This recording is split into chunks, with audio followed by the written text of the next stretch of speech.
En juillet 2023, le ministère des Finances envoie une lettre à Samuel Eto'o lui demandant de rembourser les fonds que le pays avait prêtés à la FECAFOOT pour organiser la participation du Cameroun à la Coupe du Monde 2022 au Qatar. Désolé de vous interrompre, ce rapport peut contenir des commentaires soumis au choix de l'auteur.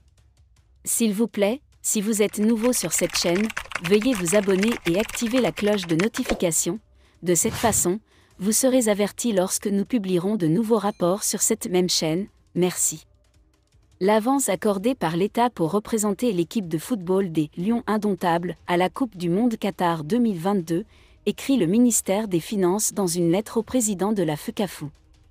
Afin de préparer et d'assurer une participation harmonieuse à la Coupe du Monde de football 2022, le Cameroun a prévu un budget total de 8,4 milliards de francs CFA. La Fédération camerounaise de football, FECAFOOT, apportera 4,6 milliards de francs CFA et le reste sera pris en charge par l'État.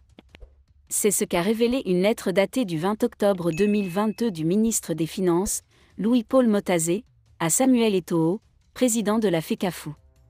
J'ai l'honneur de vous informer que la quote-part fixe de la FECAFOOT de 2,7 milliards de francs CFA sera préfinancée par l'État et reversée au ministère des Finances de l'État d'ici le 31 décembre 2022.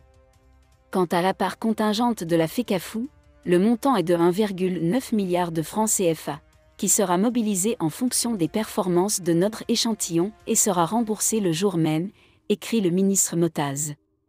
Or, depuis décembre 2022, la FECAFOOT n'a pas remboursé ce prêt. C'est pourquoi le ministère des Finances a émis cette lettre de plainte.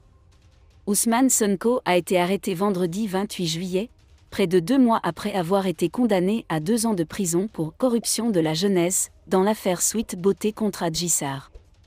Dès lors, l'opposant a été conduit au sous-sol du palais de justice de Dakar, où il a affronté les procureurs.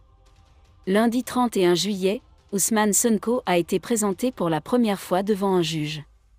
Ce dernier a émis un mandat d'arrêt contre lui. Après son arrestation, son avocat a annoncé que le jugement par défaut était annulé. Ousmane Sonko a été arrêté et la décision par contumace était nulle. Elle a été exclue à juste titre. Sonko doit être candidat. À eux maintenant de mettre en œuvre la procédure pour le juger à nouveau. La loi elle-même qualifie Ousmane Sonko, a déclaré maître Ciré Clédor Ly après que le juge président Maham Diallo a décidé de délivrer le mandat à Ousmane Sonko. Merci d'être resté avec nous jusqu'à ce point. Comme toujours pour promouvoir la liberté d'expression, laissez vos opinions à ce reportage dans la section commentaires ci-dessous. Si vous avez aimé cette vidéo, merci de liker, partager, commenter et surtout vous abonner à la chaîne. Et on se retrouve très vite pour une prochaine vidéo.